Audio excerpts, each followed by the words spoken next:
지금 여러분께서는 YTN 해직기자 노정면이 진행하는 국민TV 라디오 노정면의 뉴스바를 듣고 계십니다. 네, 오보의 역사 시간입니다. 오늘은 2008년도 적지 않은 반향을 일으켰던 SBS의 찐빵 소녀 보도의 문제점을 짚어보겠습니다.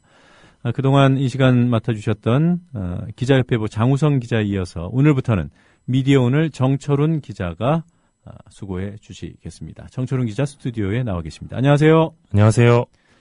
자, SBS의 찐빵 소녀 보도 좀 시간이 지나서요. 간략히 이 보도 내용을 좀 소개를 해드려야 될 것 같습니다. 예, SBS가 2008년 9월 16일과 9월 30일 그리고 10월 14일에 네. 긴급 출동 SOS24라는 프로그램에서 이제 찐빵 파는 소녀라는 제목으로 방송을 내보냈고요. 강원도 홍천군에 위치한 휴게소에서 일어났던 어떤 상습적인 폭력, 감금, 학대, 뭐 이런 내용의 이런 사건이 발생했었다는 취지의 방송을 내보냈습니다. 네. 이 긴급 출동 SOS 같은 경우는 이제 사회적 약자에게 폭력이 가해진 현장을 취재해서 보도하면서 뭐 해결책을 제시하는 뭐 이런 프로그램인데요. 흔히 이제 공익적 성격이 있는 걸로 알려져 있는 프로그램인데 이제 3부에 걸쳐서 그 휴게소 주인인 김 씨가 이제 구속이 되는 장면까지 보여줬습니다. 네. 이제 방송에서 이제 찐빵을 못 판다는 이유로 그 찐빵 소녀인 변모 씨에게 뭐 재떨이로 머리를 때리고 칼로 팔이나 등을 찌르고 연탄 집게로 가격하며 뭐 잔인한 가해 행위를 반복적으로 했다고 방송을 했는데요. 이때 사회적 비난 여론이 굉장히 컸고 김 씨 가족은 결국 휴게소를 접고 강원도를 떠나게 됐습니다. 아, 그랬군요. 그 찐빵 소녀라고 불린 것이 그 휴게소에서 찐빵 파는 일을 했던 예, 맞습니다. 피해자로 보도됐던 분이. 예, 맞습니다. 네. 이 지금 설명해 주신 보도 내용 가운데에서 사실이 과장되거나 또는 아예 사실 왜곡인 경우가 어떤 부분입니까? 예, 굉장히 많은데요. 뭐 예를 몇 가지 들면 일단 이 찐빵 소녀의 대상포진 흉터 자국을 이제 제작진이 장시간 보여주면서 아줌마가 칼로 저를 찌르면서 저를 죽이고 싶다고 칼로 찔렀어요라는 자막과 음성을 함께 방송을 했고요. 네. 또 이제 김 씨가 이제 그 찐빵 소녀인 변 씨의 눈에 난 상처에 넘어졌대요라고 말했고 몸에 있는 멍자국은 차문에 부딪혀서 났대요라고 말한 것을 이제 악의적으로 편집해서 멍이 난 것을 두고 넘어졌대요라고 말했다고 이제 왜곡을 했었고요. 또 이제 제작진이 대체 어떻게 이런 일이 벌어질 수 있을까? 뭐 여주인은 자신의 잘못이 없다면 여전히 당당했다. 꿈 많던 어린 소녀의 삶을 송두리째 바꿔놓았던 폭력의 굴레와 같은 용어로 그러니까 당시에는 학대한 혐의가 있다는 것뿐이었는데 예. 실제로 이제 정신적으로 불안한 한 소녀를 학대했다라고 이제 단정적으로 보도를 했다고 볼 수 있습니다. 그런데 이제 당시에 홍천 경찰서에서 이제 변 씨가 지적장애인인지 판단하기 어렵고 일상생활에 지장이 없는 것으로 보인다는 보고서를 작성한 바 있었습니다. 아, 이 지적장애인 문제는 뭐죠? 아, 그러니까 제작진이 당시에 이제 찐빵 소녀를 춘천 정신병원에 입원시켰었는데요. 네. 그 방송에서 보면 이제 변 씨가 정신적으로 약간 지체가 있어서 제작진이 병원에 입원시켰다고 이제 흔히 이해할 수밖에 없는 상황이었는데요. 당시에 이제 찐빵 소녀의 그 친언니를 설득을 해서 네. 이제 물리적인 방법을 이용해서라도 입원시켜야 한다고 이제 주장을 해서 구급대원이 이제 정신병원으로 보냈던 사건이었고요. 당시에 이제 변 씨는 굳이 정신병원에 들어가지 않아도 되는 상황이었습니다. 왜냐하면 병원에서 정신적으로 좀 질환이 있다라는 진단을 받지 않았기 때문이었는데요. 그런데 이제 제작진이 이제 정신병원 입원을 강력히 요구를 했었고, 당시 구급대원 같은 경우는 이런 적은 한 번도 없었다, 이건 납치다라고 이제 반대를 했었는데 결국 입원을 했었습니다. 당시 이제 법원이 그 판결문에서 이 부분에 대해서는 어떻게 밝혔냐면, 제작진이 그 변모 씨를 정신병원에 입원시킨 거는 치유를 위한 것이 아니라 제작진이 그녀를 압박하기 위해 제작진이 의도하는 진술을 얻기 위해 입원을 시켰다고 보인다라고 이제 방송을 했습니다. 그 판결을 내렸습니다. 왜냐하면 그 정신병원 규율이 굉장히 강해서 네. 규율을 어기면 이제 사지가 묶이는 벌을 받게 되는데요. 네. 이제 변 씨가 입원 상태에서 그런 벌을 좀 받고 또 사람이 이제 정신병원에 입원하면 이제 정상이든 비정상이든 탈출하고 싶어 하기 때문에 제작진이 원하는 답을 이제 하게끔 유도했던 게 아닌가 싶습니다. 네. 그러니까 지금 변모 씨라고 했죠. 예. 그분이 SBS 보도에 따르면은 피해자입니다. 예. 근데 그 피해자를 그러니까 피해자로 만들기 위해서 정신병원에 입원시키고 제작진이 원하는 그런 진술들을 인터뷰로 따서 그것을 방송했다 이런 말씀이신가요? 예. 그러니까 처음에는 변 씨도 그렇고 이제 휴게소 가족들도 그렇고 이제 제작진이 의심하는 부분에 대해서 전면 부인을 했었거든요. 네. 그런데 이제 변모 씨를 정신병원에 입원시키고 나니까 변모 씨가 이제 입장이 바뀌어서 진술을 번복했던 것입니다. 아, 그래요? 예. 그 정도 사안이면은 이게 글쎄요. 좀 얘기를 좀 더 진행한 다음에 또 예. 질문 드리겠습니다. 지금 이미 일부는 말씀을 하셨습니다만 이 취재 보도 과정에서 취재 윤리, 보도 윤리를 어긴 부분이 적지 않았을 것 같아요. 예, 그렇습니까?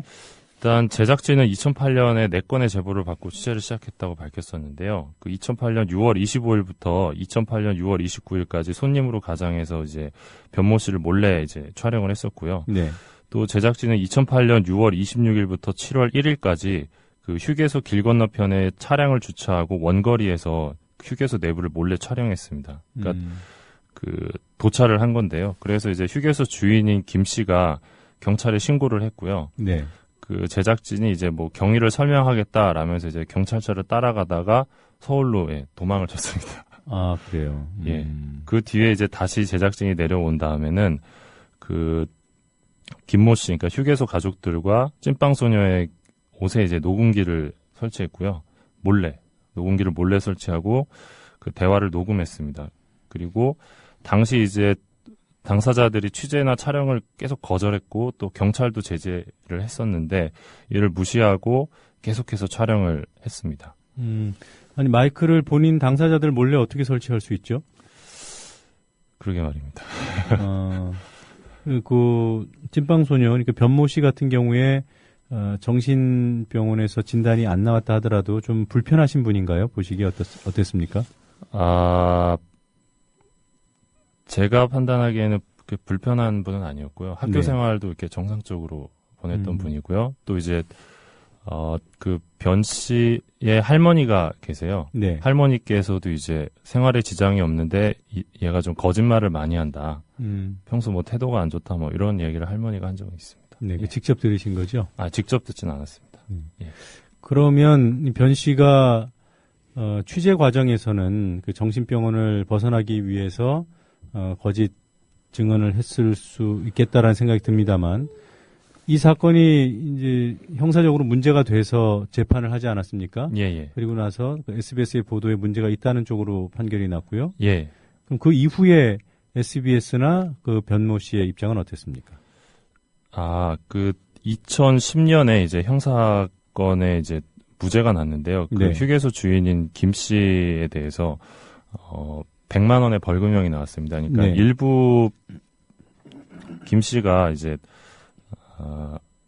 스스로 자백한 몇 가지의 폭력이 있긴 했는데 네. 그게 어떤 제작진이 보여줬던 것처럼 무자비하고 상습적인 그런 폭력은 아니었던 건데요. 네.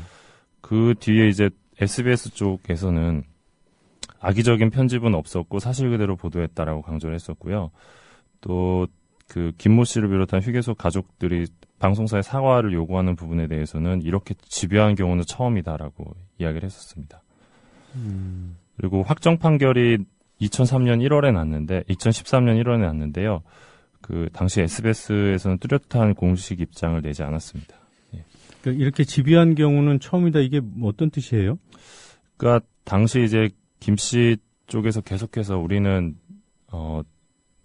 가해자로 묘사했지만 우리가 오히려 피해자다라고 항변한 부분에 대해서 오히려 이 사람들이 좀 정상이 아니다라는 식으로 좀 매도했던. 하여튼 사과 요구를 거부했다는 말씀이시죠? 그렇습니다. 네. 판결이 나서 그 보도의 상당 부분이 과장됐다는 점을 법원이 확인했음에도 불구하고 예. SBS는 그러면 사과 방송을 아직 안 했습니까? 예, 사과 방송은 안 했고요. 네. 그 2011년에 이 프로그램은 폐지가 됐습니다. 아, 네. 예. 제이 씨 입장은 어때요? 그 변모 씨 찐빵소녀. 아, 찐빵순이에요. 그 2010년 당시에 제가 전화 통화만 했었는데요. 이런 얘기를 하시더라고요.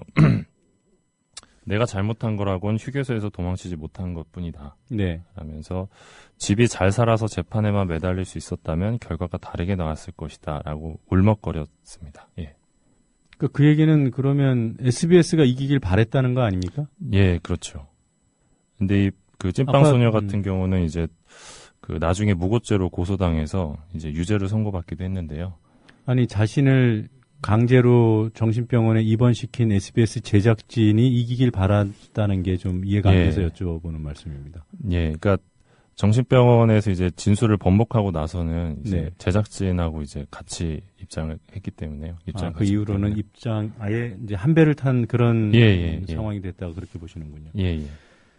자, 알겠습니다. 이 보도의 문제점, 지금 시간이 얼마 없어서 간략히 좀 정리해 주시겠습니까? 아, 예. 법원에서 이 SBS 제작진에게 이제 3억 원의 배상 판결을 내라고 했는데요. 네.